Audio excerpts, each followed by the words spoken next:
This is Lewis Wood of Fancy Pancake, and you are watching Dynasty Hotseat.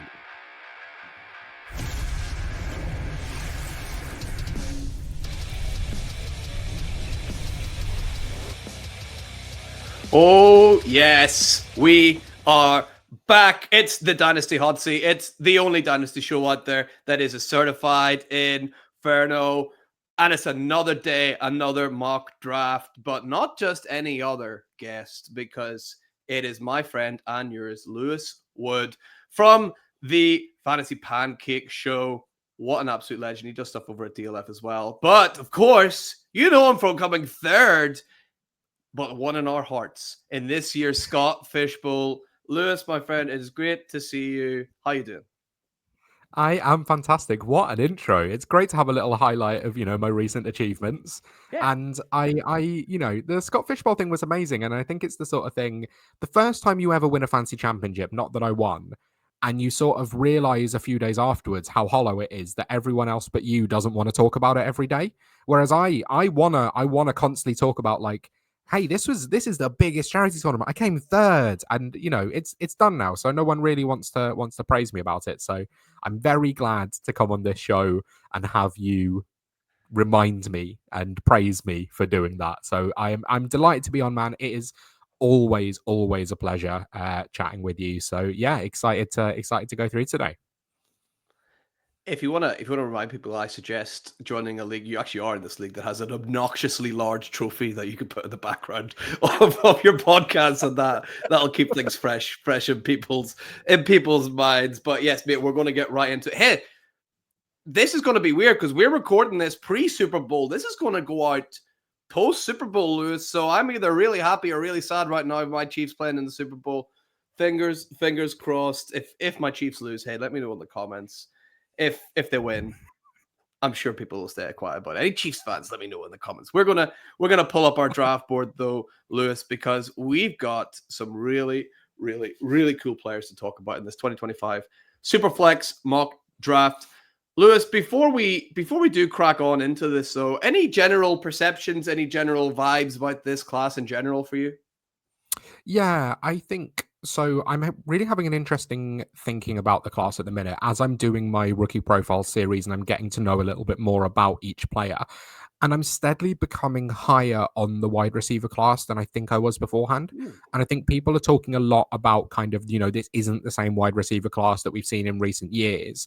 And yeah, I think it's lacking like a variety of top end talent. I think it has 2 or 3 talents that can compete with the top end of the last few years.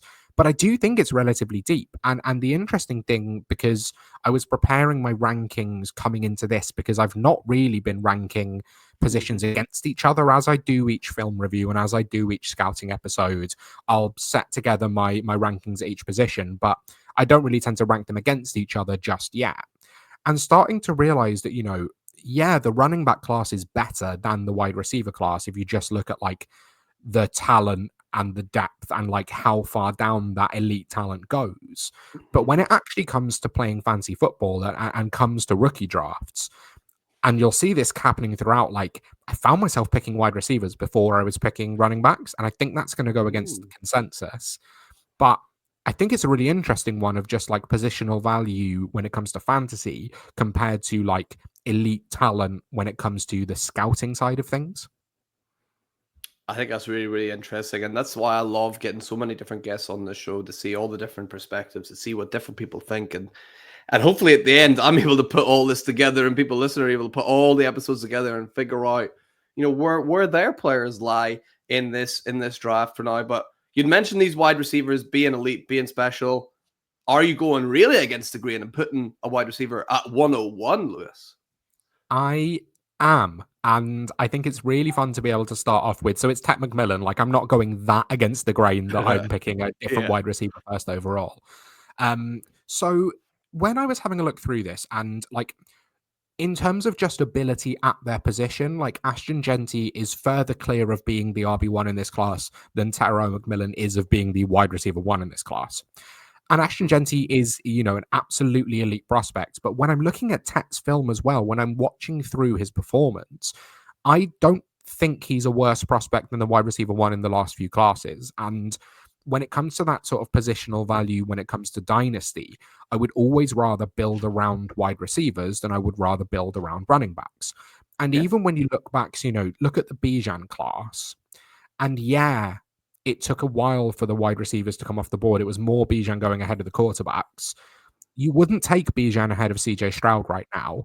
And there's been times where you wouldn't have taken him ahead of Bryce Young, and you wouldn't have taken him ahead of Anthony Richardson either. Like, Mm. we go for those safe prospects. But then when I was looking through, and just having a look through my dynasty rankings to prepare as well, and having a think about, okay, well, would I rather, if I think Ashton Jeanty is going to slot in at running back 4 or running back 6, and then I think it's more likely that Tet McMillan slots in towards kind of a back end, wide receiver 1, like around that Yeah. sort of range. And if the kind of players that I have there, I would rather take the wide receivers than the running back straight up. If I was drafting in a startup, I'd rather have the elite wide receiver than I would sort of the elite running back. So I know it's against consensus, but at this point in time, I'm definitely taking Tet McMillan over Ashton Jeanty. That said, if I'm in an actual draft and I have the 101, I'm looking to I'm selling out like I'm looking to draft Ashton Jeanty, and I'm looking to trade back a spot. Yeah, I think that's definitely the best advice. If Tet is your 1-1, then you don't need to pick him there at all. You can definitely trade back. And then as well, Lewis, like it's easy doing this, on a mock draft.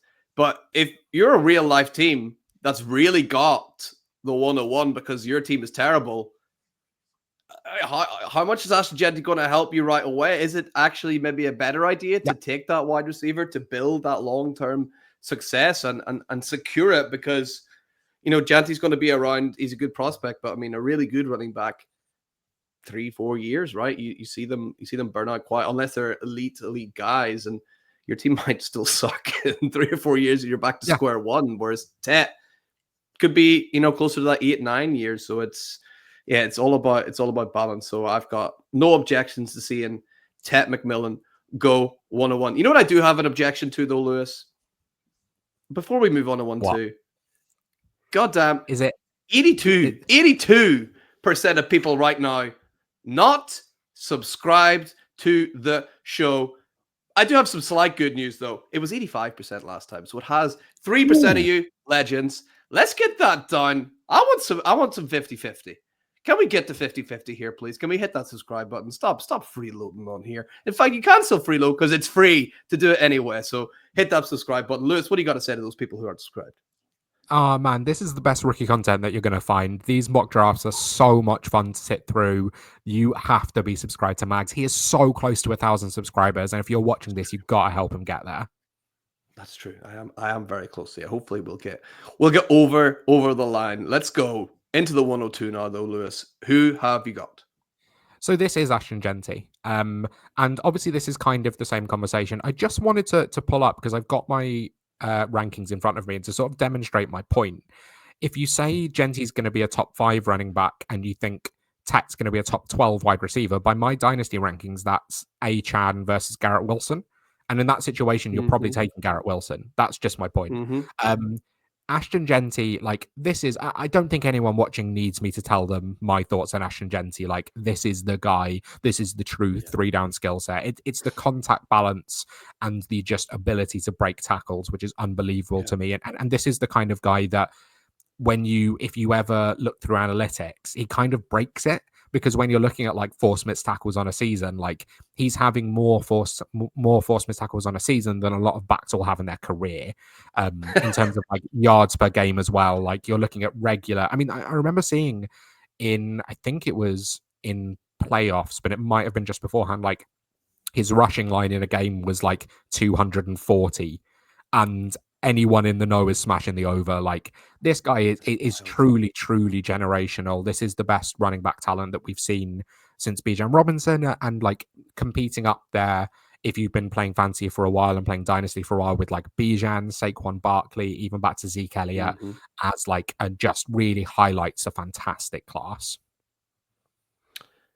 He had a great season last year as well. So why does it seem like he's come out of nowhere still? It's really strange, and I think it's just due to where he plays. I think that's probably part of it. Yeah. Is I think when you don't play for one of the established elite schools, people need to see a higher level of production from you to even pay attention. And this is something that I've been doing as I've been going through scouting and trying to start scouting some of those smaller school Hmm. players. And you definitely see that like people just don't pay as much attention without sort of like a helmet that they recognize and a jersey that they recognize. I think that's probably why we just haven't really been paying too much attention to Ashton Jeanty. And probably coming into this year, you'd maybe have had him behind Quinshon and Travion. Like, Yeah. so, they were the backs that everyone was talking about for the last couple of years. So I can kind of get why people weren't paying too much attention. But yeah, this isn't like a 1 year thing for Jeanty. He's been doing it for a few years. Yeah, yeah, exactly. And he's very deserving as the running back one in this class, and he's locked in at 1-2. Lewis, who's following him at 1-3? So this is where I'm going to go to the quarterback and I'm going to start off with Cam Ward. Yep. Cam Ward is my quarterback one, and I actually think the more that I scout Cam Ward, the more that I think we're being slightly low on him. I think he has all of the tools to succeed. I think his ability to maneuver the pocket is incredibly strong. I think he has kind of low end rushing upside. Like, I think you can see him scramble occasionally. That's obviously going to be a big thing for fantasy, but I think this is a guy who just like the pocket presence and the arm strength and the different arm angles is going to see him succeed in the league. And like I say, with the positional value, when you're going to have someone drafted in, the lowest he's going to go is like 3, maybe 5. Like, he's going to be a top 5 pick. Like, this is someone that's going to have a good few years in the league and a good chance to succeed. So I think positional value in Superflex, this is when you really have to start looking at the quarterback position. He's got that sort of swagger and that coolness about him as well, where if he does come out and if he does have a pretty good season, you're going to see his value skyrocket. In a case study would be CJ Stroud, for example, his rookie year. Yeah. He came out, he played really, really well.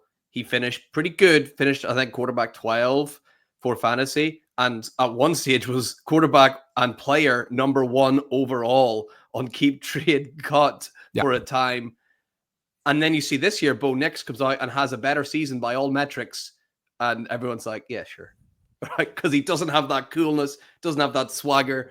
That's one of those intangible things that I don't think people pay enough attention to sometimes in fantasy football is people want the cool kids on their team still. And I think Cam Ward has the potential to be one of those cool kids. Lewis, what do you think?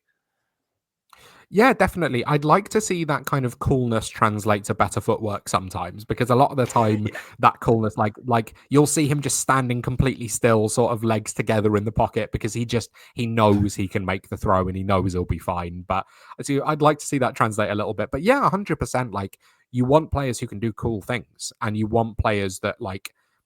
I think we hang on to our pre-draft values way too much. So because some people had Stroud at QB1 and then had that proven to them, they're willing to hold on to that. Whereas with Bo Nix, I think most people wouldn't have had him. Like, the highest anyone will have had him might have been QB3, but more likely QB4. So now you're unlikely to rank him that highly, because even though, Bo Nix outperformed Drake May this year, both from a fantasy perspective and from actually in the NFL. Like, he looked a better passer than Drake May. But because Drake May was the more highly rated prospect, we still hold on to the ceiling of May over Nix. I think you'd struggle to find people. And I don't rank Bo Nix over Drake May. But a lot of that comes from the projection that we saw pre-draft. So I think people hold on to that for quite a long time. And yeah, Drake May, one of those cool kids as well, right? He's one of those shiny toys that you want. I'm going to make a cool kid list. I think I'm going to do that. Watch this space, Lewis. It's coming. So, do we have another cool guy going at 1-4 to follow Cam Ward?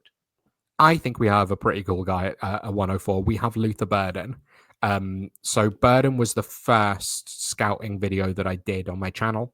And it's real fun to watch tape. Like, I actually do think he has versatility to line up all over the field. I think, he's mostly been a slot weapon, but that yards after the catch ability, the explosivity off the line, and people talk about him as slot only, but it's not the same as some of these wide receivers that you get later down the board who are slot only because they're just skinny as hell and they're going to get beaten up in press coverage. Mm-hmm. The reason we see him as slot only is just because he hasn't really done it. He hasn't really done too much on the outside yet. So you want to see a full route tree from him, but like an athlete that explosive with that lightning first step and that ability to make people miss in the open field, that's also a really good route runner. Now he does have a tendency to kind of get a bit lazy in his routes. And I think that's because he just knows that he doesn't have to run them precisely because he knows he's a better athlete. But if they can tighten that up, like this is a guy who can easily be a top 10 dynasty wide receiver. The drop off this year was obviously a bit disappointing because this was the Devy wide receiver one for quite a while. But I think we shouldn't forget about that talent just because Brady Cook really let him down this year. Yeah, I've always said this show, if you're going to watch Luther Burden, watch a little bit of last year as well. Make sure you get some of that tape in there where he was a much better, smoother, just a all-round package. Great. Lewis, I can't not ask you, with the news about Cooper Kupp on your Rams, what Luther Burden on your Rams? So I've spoken about this a couple of times because when I did my video, I actually comped him to Cooper Kupp. And I think a lot of people talk about the Deebo Samuel comparison, but like Cooper Kupp was an incredibly explosive athlete in terms of that ability to like just not be brought down and break tackles in the open field. And also like, has a lot of lineup versatility, but most of his production came out of the slot. And then yesterday I was on a show where I spoke about that as well, because they were asking about Luther Burden's best fits. And I was like, Denver, probably, but also if he can make it to 20 to get to LA, Sean McVay is going to know how to use this guy. And he's like similar to Puka in some ways, but also relatively different in terms of the explosivity. So I would love to see Burden on the Rams. I don't think he makes it all the way down, and I don't think we'll look to move up to get him.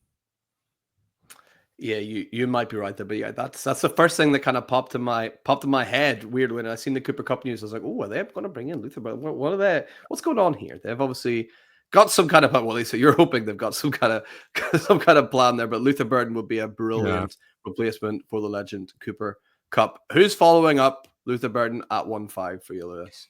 So again, keeping with the explosivity idea, so my RB2, I think I'm higher on consensus, but I try and not take in other people's ranks while I'm doing my own. Travion Henderson out of Ohio State. Obviously, like to start off with the caveat that there is a bit of injury history, but the explosivity to me is unlike anyone else in this class, and that includes Ashton Jeanty. And I think he's got really good play strength for his size, but the hands out of the backfield, I think, are fantastic. I think he's a fantastic pass protector, which is going to help him stay on the field for all three downs. But just that first step and gone, and it doesn't matter whether it's a screen pass, it doesn't matter whether it's, running a stretch. That ability to just cut and go is unlike anyone else that I watch in this class. And just in terms of upside at the running back position, and I realize I was talking about, I rate a lot of the wide receivers over running backs, but I think that tells you how high I am on Travion. Like, I have him closer to RB1 than I do to RB3. I really, really loved watching his film. And again, like it's just really fun. It's really fun to watch, to see him just take, a swing pass out the backfield for 30 yards just because he's just a better athlete than everyone else on the field. Yeah, it took me a while with Travion Henderson because, really started digging deep into the film and like watching college football sort of more religiously over the last sort of 2 years, and obviously heard so much hype about Travion. But the tail end of last year and like with the injuries and then the start of this year, I'm like, what's going on? I don't see it. And then, boy, the last few weeks, I mean, this guy is so explosive. Got a little bit of Jahmyr Gibbs in there with that catch and run ability, and it's just like, looks like everybody else is in slow motion, or he just can't quite get him. And we've seen how good Gibbs is for Dynasty, and Travion Henderson landing spot. I don't think it's that dependent. I've heard people saying, it depends where he goes. If you can keep Judkins out of the team, you can keep pretty much anyone else out of the team, because that guy's damn good too, right? Yeah, I'm really intrigued to see his draft capital, because currently if you look at mock draft database, him and Judkins are within like 5 picks of each other in the 60s. Yeah. And I think you're going to see a lot of running backs go later than you think in this class, just because everyone's going to go, well, I can get a guy who's like 80% of that 2 rounds later. But I'd be really intrigued that the spots that I would really like for him. I mean, sticking with obviously the Ohio State connection and going to Las Vegas, given that they have, yeah, I don't want to see him. No, I'm talking about where I want to see him go. Like, I can see him going to the Chiefs. Me I don't too. think the Chiefs are going to be willing to draft a running back at 31 or 32 again after what happened last time. Oh God, Clyde Edwards-Helaire ruined everything. The other spot I could really see would be Minnesota. And I actually Yeah. comped him to Aaron Jones when I did my Mhm. video. And I think because obviously Aaron Jones is getting on, we forget how explosive he was when he first got to the league. And the amount of times you'd get the notification through on Sleeper being like, Aaron Jones has caught a touchdown, 70 yards. Like, I think Aaron Jones has that shiftiness in space and that 3-down skill set and like a very compact frame. That's a lot of what I see with him. So I can see if he can get to Minnesota and be used with Kevin O'Connell, like I think he can be a top 5 dynasty running back right off the bat. Yeah, I'm right there with you. Minnesota will be an unbelievable spot for Trevion Henderson. A lot of people have his teammate Judkins going right after him, Lewis. Are you one of those guys as well? Or have you got him a little bit more down the line? No, Judkins' video came out today, and I've been nervously checking my YouTube Studio app, waiting for people to get annoyed at me because I am a little bit lower on Judkins. But I am sticking with the same school. So Ooh. Emeka Egbuka is next up for me. Yep. I gave a big breakdown of Emeka. I mean, my video is out on him, but I gave a big breakdown of him on the show I was on yesterday. And he, to me, like, it's precision and it's technician is the things that I'll Yeah. talk about. So I value route running more than I value anything else. Like, obviously you need Mhm. a decent athletic floor, but I would much rather take the route runner than take the explosive athlete or the size speed guy. And Emeka Mhm. Egbuka is the best route runner in this class, including Tet McMillan. Like, Tet's close, but Mhm. Emeka Egbuka, the way he can stem a corner, the way he uses head fakes, the way he's able to use his hips in leverage and kind of identify soft spots in zone coverage, like, that is proper high IQ stuff. That is NFL ready stuff. Again, the Mhm. soft tissue and the lower body injuries could be a slight issue, but short area quickness is important for him. Long speed really isn't. So I'm really high on Emeka. And I think like he has a really high floor. Potentially like other than Tat, I think probably the highest floor in this class. I'd be surprised if he didn't end up as a consistent wide receiver too. And I'm more than happy to take that production midway through the first round. I think as well with these Ohio State guys, man. I mean, I know it's important to not helmet scout and to like take the prospect, but these guys are just all warriors. All of them coming out. I think it was 3 of the top 12 this year were Ohio State guys. They obviously teach them these rod trees perfectly. Egbuka, a star pupil. He's been there. He's played with every name you can think of there. And don't be afraid if he does start off slow. We've seen with guys like Jackson Smith and Jigba, like his former teammate, that it might take a little bit of time. But I think you're right with Igbuka. He seems NFL ready to me. So I would love him Yeah. to come in, be not that big alpha guy, but come in as a number 2 somewhere and slowly build up. So I think Igbuka is being well, I said a few months ago I think Ibuka is being slept on, but now people seem to be pushing him up to around this range. So I think this is about perfect where you got him here, Lewis, at 6. And who's right after him at 7? So going back to the quarterback, and Shedeur Sanders, a lot Mm-hmm. of this is draft capital related. So if Yes. you're gonna go top 5 in the NFL draft, I'm going to draft you midway through the first round at latest. Mm-hmm. Like even Kenny Pickett was drafted around the 106, 107 in that class. Yeah, it didn't work out. I still think the process is right. I think you take a first Yep. round quarterback in Superflex in the first round. Like Bo Nix again last year. Bo Nix was going towards the back of the first round. What a pick that Yeah. was. Yeah. I like the high IQ stuff with Shedeur is really there. I think he's an accurate quarterback. I think he throws with a lot of nice touch, and I think he's quite tough. But to me, I think the footwork and some of the mechanics aren't quite there. And I think he takes way too many sacks as well. He takes a long time to throw, and that Yeah. worries me with where he's going to end up. Like if he ends up in New York, that interior offensive line isn't great. Yeah. If he ends up in Vegas, that offensive line isn't fantastic. Like it worries me that it's going to be another Caleb Williams type thing of someone that's used to being able to be, you know, staying cool in the pocket and waiting to see something get open and then launching it. And oh, I held the ball for longer than 3 seconds, so now I'm on my arse again. He's one I think, yeah, you mentioned his accuracy. That's the thing that stands out to me. And while I do like Sanders as a prospect, you kind of have to think as well all the time with your fantasy football hat on and say this about Bryce Young. What's the floor? What's the ceiling here? Like the ceiling for Sanders for me, I don't see it being super high. Do you? No, I don't think so. I think because he's not particularly toolsy. So I think that like the flaw with a smaller quarterback is you are unable to stay on the field. And the flaw for someone who's going to have to rely on accuracy rather than, you know, either rushing ability, which he really doesn't have, or, you know, just being able to make throws on time and stay upright and passing volume. I mean, like Tua is probably a relatively good comp for Shedeur Sanders. And Tua had, you know, up until this year, an absolutely elite situation around him and still barely finished within the top 10. Like, so the floor really isn't there. And the ceiling, I don't think, well, these days, in order to be a top 5 dynasty quarterback or have a top 5 fantasy season as a pocket passer, you have to be having an unreal volumes. You have to have a Joe Burrow type season where every single, you know, your offense is good, your defense is terrible, so you're in every single game. You're throwing the ball all the way to the end of the game. You're throwing for 400 yards and 4 touchdowns and losing. Like that's the only way you can make it work these days with the way that fantasy football is.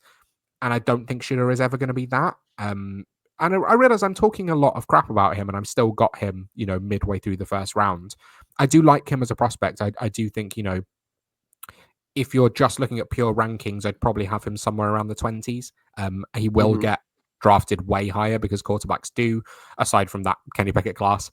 So, like, I'm quite happy trusting the NFL process and trusting the draft capital, and also the fact he's clearly quite coachable and clearly has a lot of IQ as well in the situation that he's been brought up in. So I'm more than willing to trust that when it comes to Sanders.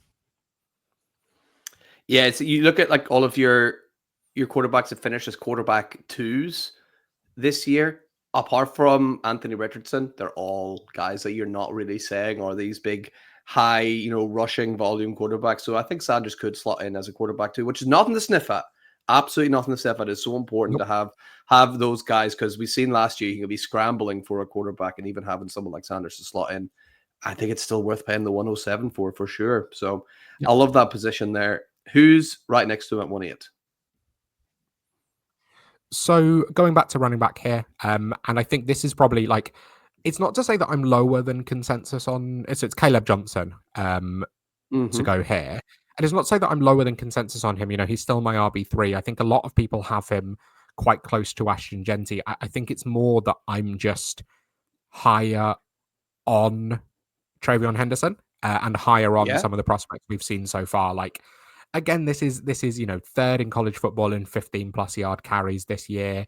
Really like fantastic prototypical size, speed, better in the passing game this year. I still think like he only in this year he saw 25 targets, 19 of them were behind the line of scrimmage. Like I'd like to see him show a bit more flexibility actually running routes, and I'm not sure that I quite trust him to do that just yet, but like the patient running style, the ability to get skinny through a hole, like the elusiveness and contact balance are really all there.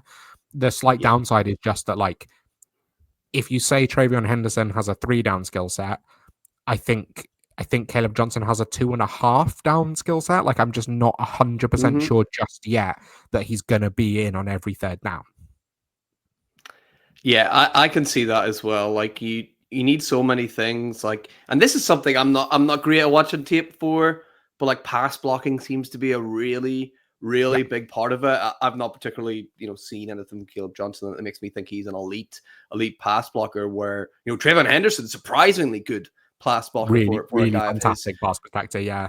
of his size. So he's someone that you think, well, he's definitely going to be in there. But I've seen nothing as of yet. I've not watched it in full depth. I haven't seen anything like Caleb that would make me think that he's destined to be a 3-down back, which we know is so difficult anyway for all these guys. I mean, Jahmyr Gibbs isn't a 3-down back, for God's sake. Like, I mean, this is it's almost impossible in the NFL to do that without any injuries. But yeah, I like a placement of Johnson in there, running back 3. Who's right next to him? Do you go back to the running back well? Do we see another receiver? When do we go tight end? This is all very exciting. It's coming. It's coming. We're going back to the receiver well, but we're also going to the cornerback well. So this is Travis Hunter. Yes. And I watched Travis Hunter's film relatively recently, and I wanted to not love him because I wanted to come out of it and be like, yeah, this is a guy that's, he's a good receiver and he's a good corner.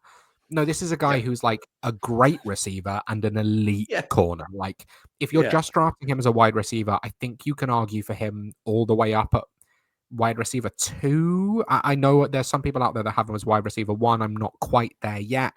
Reminds me a lot of Devonta Smith, like skinny frame, which obviously immediately reminds you of Devonta Smith, but like really good route runner, really good athlete. I mean, he's clearly a good athlete. He can play snaps on both sides for the entire game.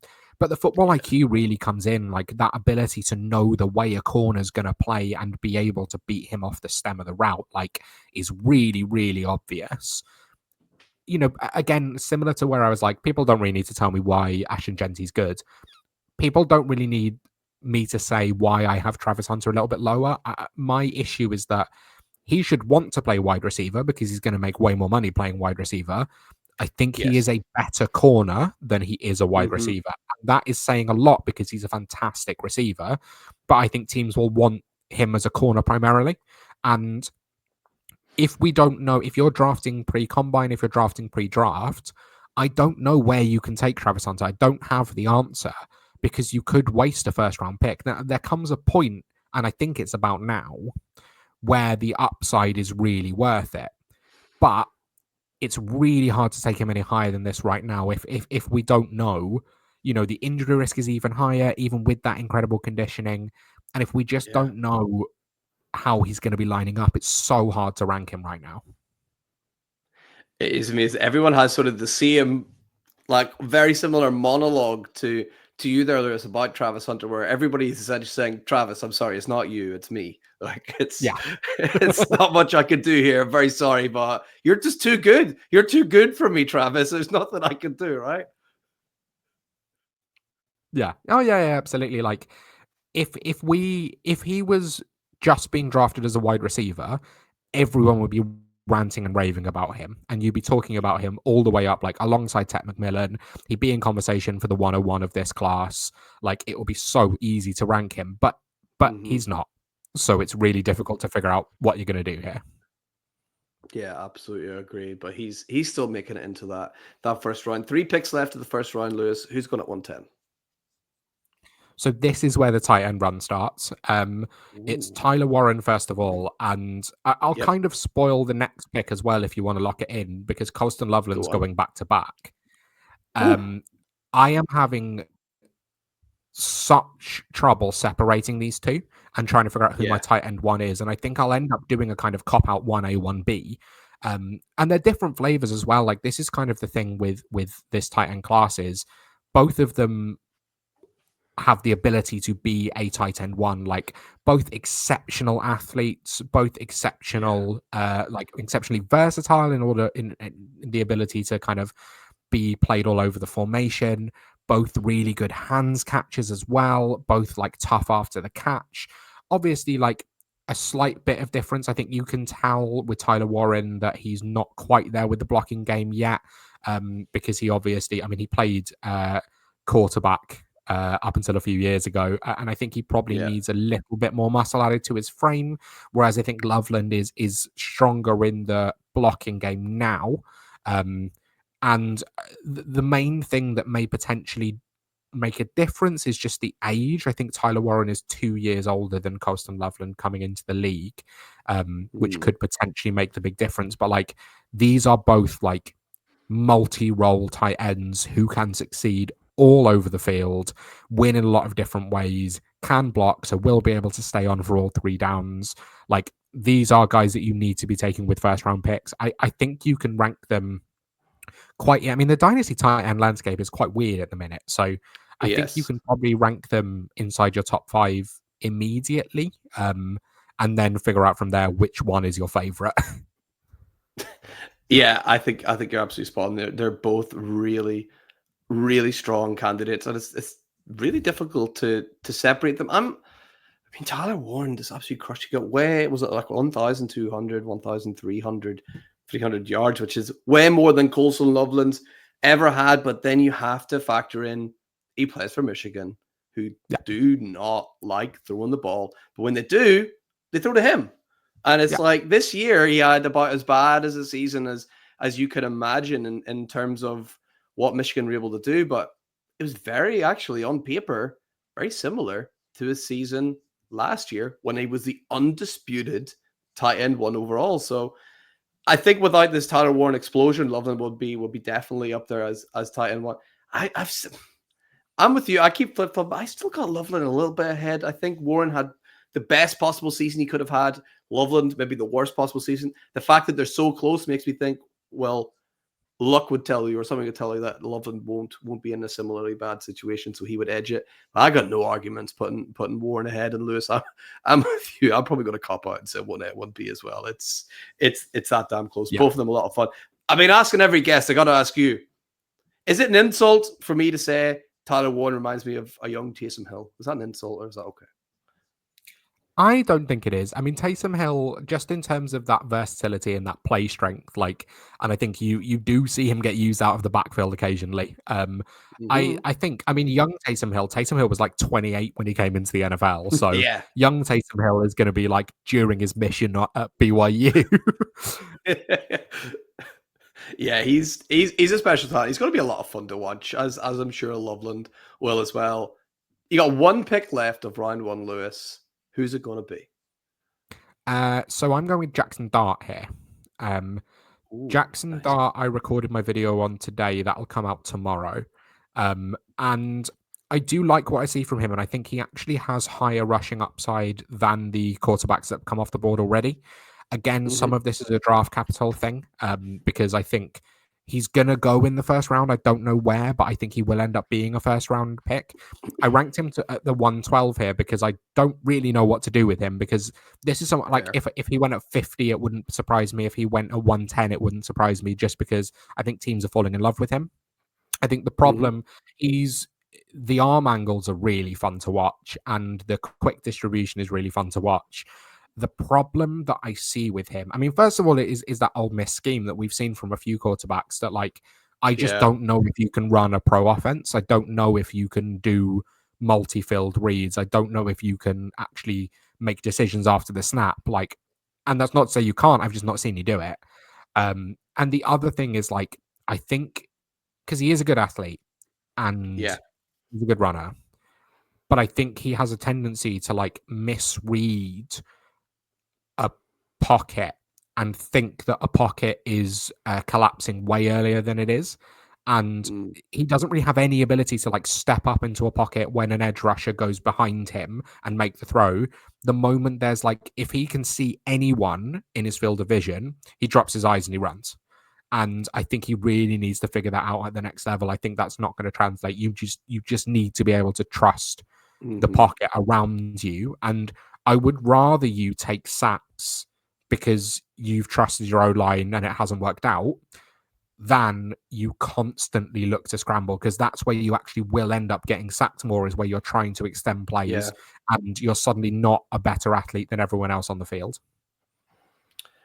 It's all about that landing spot. It's all about what coach he gets. Can they fix these little things here, those little things there? I've said it before earlier in the year in the show. He reminds me a lot of Jalen Hurts, just the way he moves, the way he throws the ball. A lot of it's there. And he was the same. He needed a lot of coaching, and they did an amazing job over there at the Philadelphia Eagles. Hopefully not good enough to beat my Chiefs in the Super Bowl. We don't know the result yet. We're recording before, so hopefully they didn't fix everything for Jalen Hurts. But Jackson Dart, huge potential. I think it's the first time he's gone in the first round in the show, Lewis. I love that pick. In round 2, Lewis, we're going to speed things up a bit. All right, mate. Let's go. Give me your 2-1, your 2-2, and your 2-3 right after all the people right now have hit that subscribe button as well. You got to do that first, right? So, Lewis, let's go. Who you got? So 201, I have Amarian Hampton. At 202, I have Trey Harris, and at 203, I have Matthew Golden. Trey Harris and Matthew Golden. Let's see. Lewis, who would you like to talk about there? You want to choose one of those players. Let's focus in on. Trey Harris is a really interesting one to me. And I liked Trey Harris more than I thought I would. Because, again, I don't tend to go for those kind of size speed athletes. But I like the route running more than I thought I was going to. I'm still not 100% sure because he's always been used as an X wide receiver. And like that basketball background really comes out in contested catch situations, but he is a hands catcher, which is nice to see. Like this isn't kind of an N'Keal Harry, Jonathan Mingo type situation where it's just you were more physical in college and then you get into the league and suddenly you're not and you can't do it. I think for me, I think he can struggle sometimes playing through contact and with more physical wide receivers. So as an alpha wide receiver, that does worry me a little bit if you're struggling with physicality in college, that you're going to get into the NFL and suddenly you're playing against Jalen Ramsey and you're not going to be able to cope with it. But I think he's a much better route runner than I thought he was going to be. So actually morphing him into more of a kind of Drake London type power slot with alignment versatility could really, really be a way to use Trey Harris. But I liked what I saw on tape from him. Yeah, for me, he's not quite at that level where when Quentin Johnson was coming out, I just remember for months bashing pure Quentin Johnson, saying he looked like the Hulk and played like Bruce Banner. And I don't quite get that from Harris, but I can definitely see what you mean. And hopefully, again, coaching. There's so many of these players, just little things here, little things there will help so much. He's definitely got the athleticism to make it at the next level. And we see some of his measurables and some of the statistics coming out of college, like absolutely off the charts. I think was it yards per route run is like record breaking over there at Ole Miss. Like just if he hits, it's absurd. It's absurd. But he did see, I mean, I was looking at the yards per route run earlier today, actually, and he did see, I mean, the yards per game, it was like 128 yards per game or something in his final season, but he saw like 80 less targets than some of the top targeted wide receivers. So like your yards per route run are going to be higher naturally because of that. But also it's like, so it's because I was looking up someone I'm going to talk about later that had like a 2.52 yards per route run, which is really good. It's like 25th in the class. And Trey Harris is at like 50. Oh, sorry, at like not 50. Trey Harris is at like running off the field every play. Somehow he's taken this touchdown for 308 yards. No, he was at like 5 point something, which is like enough that it's just game breakingly different to everyone else. Yeah, it's absolutely. I seen that the line graph chart. And Trey Harris was like in a separate tweet where he was off the chart. They couldn't fit him on the chart. Like it had to be a separate one. It was like, wow, this guy is, he could be something special. And getting him in the second round, gotta love that. Who's up in the next grouping of 2-4, 2-5, and 2-6? Yeah, I'm going to key you into a little secret. I'm moving my rankings around because when I do the sleeper later on, there's a guy I want to talk about specifically. So I'm saving him for later. Quinshon Judkins at 204 for me. So again, still like that's nothing to sniff at, even if I'm a little lower on him. Then Eric Ayumanor at 205, and I currently have Jalen Milroe at 206.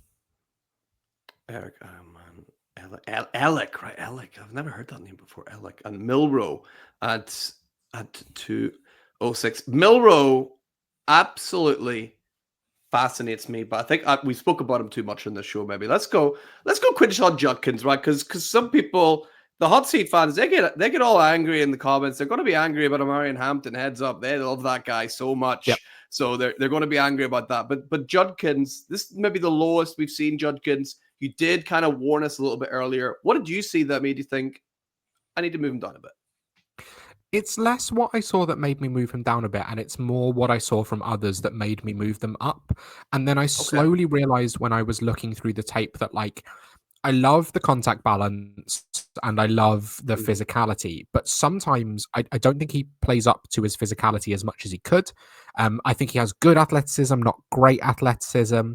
Like, I think there's a lot of things with Judkins that I think people are still keeping on to their kind of the mentality they had around him in Devi leagues when he was like really breaking out and when he transferred and when everyone was so excited about him. Like, and I think he's relied a bit too much on that physicality. I think he doesn't really have the top end long speed. And I think again, like the route running is fine. Like, I think there's lots of Yeah. things to really like about him, and I won't hate anyone. You can see from the way that I've ranked my running backs, right, that I prefer the explosivity and I prefer that kind of 3-down skill set with Amarian Hampton and Quinton Judkins Mhm. being a little bit lower down. Like the more kind of physical bruising backs don't really do it for me in the same way, just because I don't think there's the same upside for fantasy. If I was drafting as an actual NFL team, absolutely, I would consider these guys much higher. But drafting for fantasy, if I'm drafting a first round running back, I want it to be someone who can absolutely break fantasy football and anchor my team. And I don't think Judkins can do that.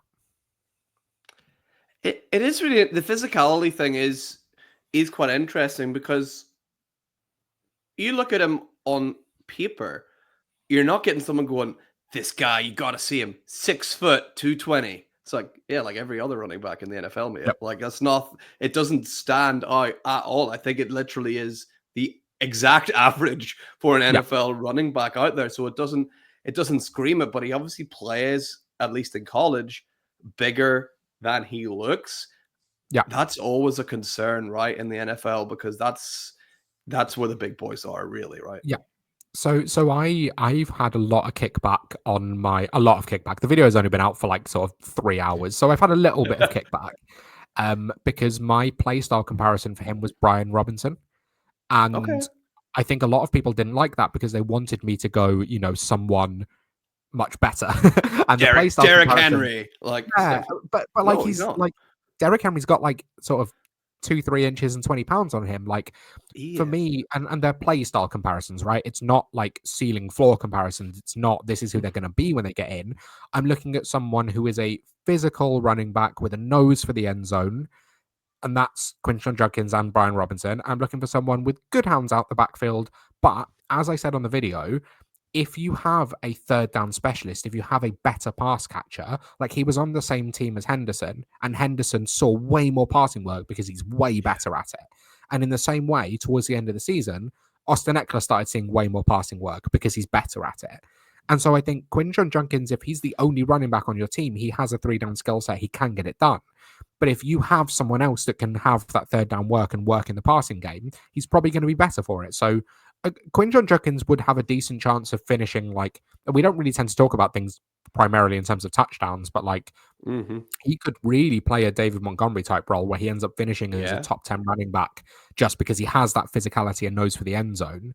But I don't think I see the full skill set from him to be able to rank him that much higher.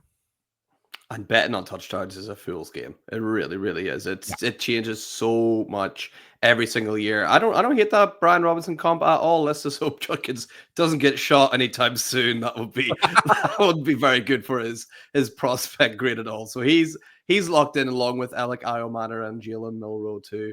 Who's your next grouping of three at 7, 8, and 9? So next up, I have Ollie Gordon, Devin Neal, and Harold Fannin Jr. Oh, let's go. Where is all? Let's type in Gordon so we can get Ollie up here. There he is. Ollie Gordon, Devin Neal, and Harold Fannin Jr. Which one of those do you want to talk about, Lewis?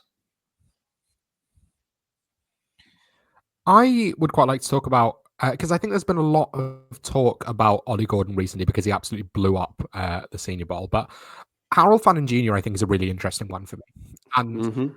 I think this is almost the conversation we had around Jalen Milrow, which is like this is a guy who could be nothing or he could be everything. That's Yeah. kind of what I see from Harold Fannin Jr.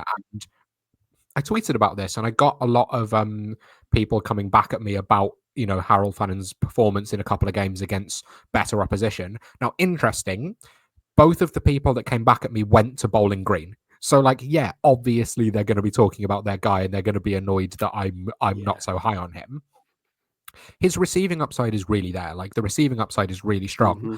I worry about the size, and I don't think he's a tight end. Like Yeah. I don't think he can block at that size. I don't think he's gonna be as physical and as athletic when it gets to the NFL. I don't think he's quite quick enough. But if the agility, speed, and receiving upside that we've seen at a lower level of opposition does translate to the NFL, then he's going to be really good if he can get to a situation that knows how to use him. He can be a really Yeah. fantastic weapon. But like, it's kind of like budget Kyle Pitts, right? Which is, this guy is a fantastic athlete from everything that we've seen, but is going to have to be used in a really specific way. And Yeah. Kyle Pitts, they didn't know how to use him, and it's not worked out. So Harold Fannin Jr., I worry that it might end up being the same thing. The NFL is littered with amazing tight ends. It's just we Yeah. only get to see so many. I mean, Jonnu Smith, who knew, right? Yeah. Who knew until we got to see him? I mean, Arthur Smith might have had a point. No one's really saying too much. He might have had a point running out Jonnu Smith ahead of Kyle Pitts those years ago. But it's so landing spot dependent for all these tight ends here. I completely agree with you with Harold Fannin. We'll see where he goes. He's got the tools, but it depends if the coach wants to use those tools completely. So I like him in there at 2-9. Who's your last grouping at 3 though, Lewis, at 10, 11, 12? So next up I have Woody Marks, then Xavier Restrepo, and Isaiah Bond. Woody Marks, Xavier Restrepo, and Isaiah Bond. Lewis, your music to my ears mentioning Xavier Restrepo here. He has not appeared in the first 2 rounds on any hot seat mock draft yet. He's my guy at wide receiver. I think he's the biggest value right now because people are taking him in the 3rd round. Talk to me about Xavier Restrepo. Yeah, so he actually was a video that I recorded earlier today. So it's a really nice time to talk about Xavier Restrepo. Now, the downside of him is obviously the size, right? He's coming into the league at 5'9", 200 pounds. And that is nice that he's stocky. This isn't Tutu Atwell coming in who's just going to get blown off the ball. He just is smaller. He has barely played outside at all. Like, he's just not going to have the size to threaten the boundary. And I think what I said as well, like, he has a small catch radius and he's quick rather than fast. So that's the weaknesses of him, and that's the reason he's going all the way down here. But the route running and the intelligence and that quick release and the yards after the catch, like, yeah, he doesn't quite have the long speed, but he's so creative in the open field, and it makes him so much fun to watch. I think this is someone that, again, if they're used right and if they're profiled right, like if he goes somewhere where they only have one other wide receiver and they're going to be starting Restrepo in 2 wide receiver sets, this isn't going to work out. But if they have somewhere with someone that likes to target the middle of the field and knows how to target it, then I think he has a real chance in PPR leagues, especially, to be a really fantastic contributor day one.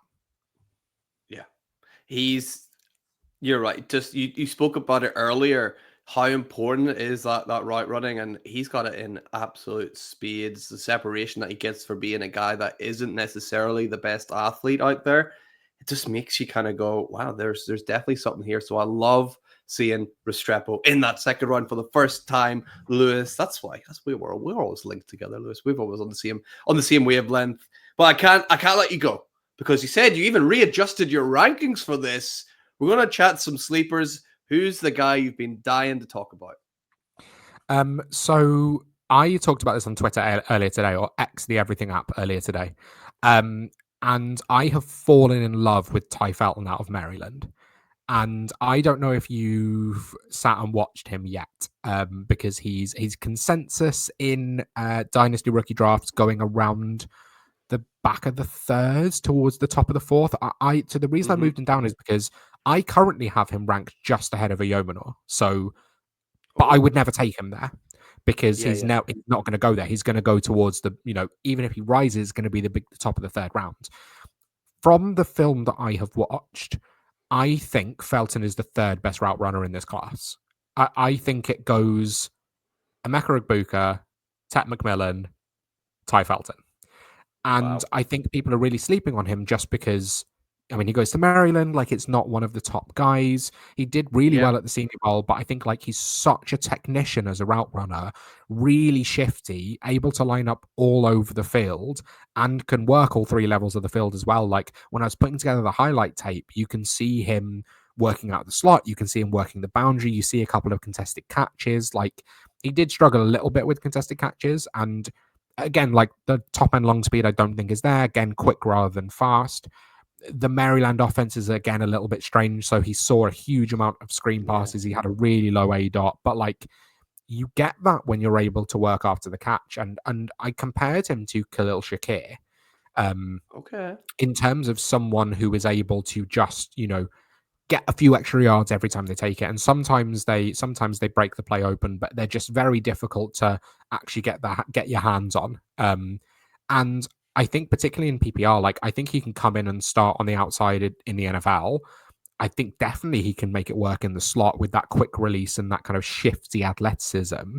But this just isn't a guy that anyone's talking about just yet. No. I put out on Twitter to say I have I think I have my guy. Like, does anyone have any guesses? And like to kind of help you out a little bit, I love route runners. I love lineup versatility. I love I would prefer short area quickness to top end long speed and top end size and strength. And the guy that I fell in love with last year was Tet McMillan. So like, there's your kind of clues into the kind of people that I like. And it must have taken like 25 guesses for someone to guess his name. And I don't think that's because people don't like him. I think it's because no one's watching him just yet. And I think this is going to be someone that if he's going at the beginning of the third round, I'm going to be getting him in every single draft. I'm glad that is the name you brought up because I seen that tweet earlier, and I was going to actually tweet Xavier Restrepo was going to be my answer when I read through like, oh, this is kind of ticking a lot of boxes here. But then I was too slow, so you'd already revealed the right answer by the time I'd seen it. So I was hoping you were going to talk a little bit about Ty Felton. So that is great to hear about him. Definitely for everyone watching at home, someone to make sure you check out and watch a little bit of tape on. Lewis knows what he's talking about, so we need to see what Ty Felton's all about. Lewis, mate, sad news. That's the end of the show. I've had a great time. That time has absolutely flown by. Thank you so much for coming on and hitting this mock draft with me. Can you just remind everyone before you go, where can they find all your amazing work online? Yep, so you can find me on Twitter at ff_pancake or my YouTube channel, Fancy Pancake. I am midway through or towards the beginning of a series where I'm doing 50 rookie scouting profiles in 50 days. So I think we've had 6 so far. They're really fun to do. They're 6-7 minutes long, so you can crack through the playlist, over a lunch break or later on down the process. Think I want to find out a little bit more about this guy, but just quick summaries. There you go, Fancy Pancake. But no, thank you so much for having me on, man. It's always an absolute pleasure chatting with you. And you're right, like an hour was gone and I thought it had been like 20 minutes. Yeah, it's just absolutely flown by. Make sure if you like any of the players that Lewis was talking about today, head on over to Fantasy Pancake, see if he's got a little film breakdown. He's doing 50 in 50 days. They're probably there. So make sure you go over and check it out to make sure you're getting fully up to date on these 2025 rookies. And that's all from Lewis. That's all from me. Thank you so much for joining. And remember, for anything Dynasty you need to know, keep it locked on the Certified Inferno. See you next time.